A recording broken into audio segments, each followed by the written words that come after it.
And let's talk about the Europe travel chaos now. And here our next story is from Germany. The country's flag carrier is in a fix. We're talking about Lufthansa. It has been forced now to cancel 1,000 flights. It has led to problems worldwide, especially in Europe, because many people, they miss their connecting flights. Now the strike is because its ground staff was on strike there. Workers have walked out of their jobs. They want Lufthansa to raise their salaries. The strike has hit travel plans of over 134,000 people across the world. Now, flights in at least 9 German cities are running late or not running at all. Now, what is Lufthansa doing to resolve this? And why are most airlines in Europe in a similar kind of mess? Take a look at the report. 1,000 flights scrapped. 134,000 passengers hit. Hours-long queues at airports. Frustrated clients. The problem, no, I cannot travel. I arrived from Africa now. And an airline in a fix. It's really a bitter day for the airline, but especially for the people who wanted to have a vacation. This is the state of Deutsche Lufthansa, the flag carrier of the German Republic, and the second largest airline in Europe. It's facing a rebellion from its own staff. They've gone on strike over low wages. It's just a one-day walkout, but the fallout is severe. Frankfurt, Munich, Berlin, Cologne, Düsseldorf, Hamburg, Hanover and Stuttgart, Lufthansa flights at all these airports are either running late or not running at all.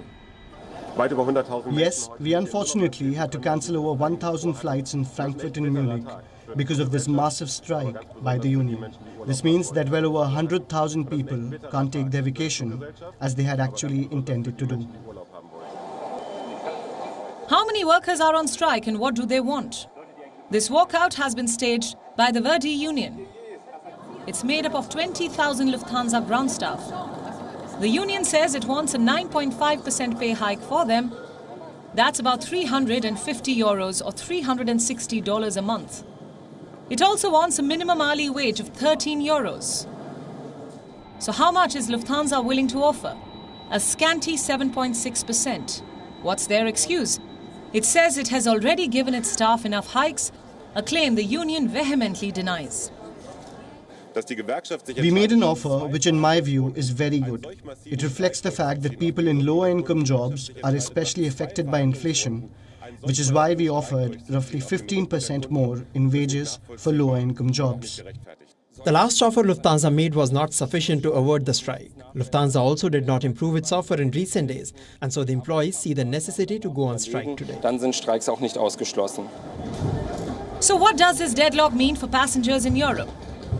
More queues, more disruption, more cancelled flights. In the last 2 months, many airlines have faced such challenges, leaving passengers stranded. On June 27th, Norwegian Airlines had to cancel 230 flights after its staff walked out. On July the 1st, French airport workers went on a strike. On July 4th, 1,000 pilots of the Scandinavian airline went on strike. And on July 19th, refuelers at UK's Heathrow Airport staged a walkout.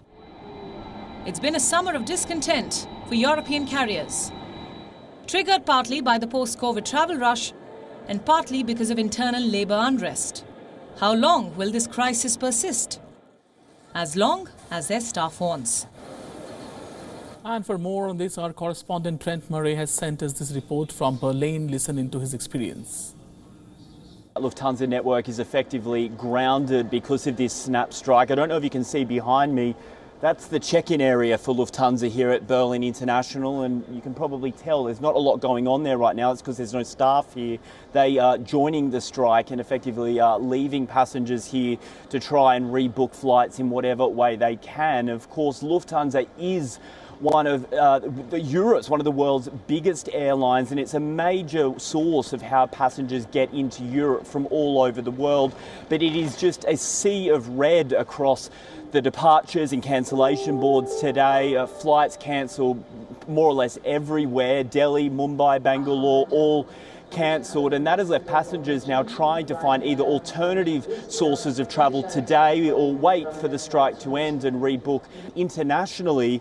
the knock-on effect as well is hurting others, because many international airlines rely on Lufthansa here in Germany to help with their baggage handling services or their catering or their simple check-in services. And so with those Lufthansa staff gone, a number of airlines like United, Air Canada, Singapore Airlines also feeling the brunt and trying to work through with their passengers to find a way through this. But as I say, the real issue, Frankfurt and Munich, those are the two big hubs of Germany, two of the biggest in Europe, and they have effectively been brought to a standstill. WION now available in your country. Download the app and get all the news on the move.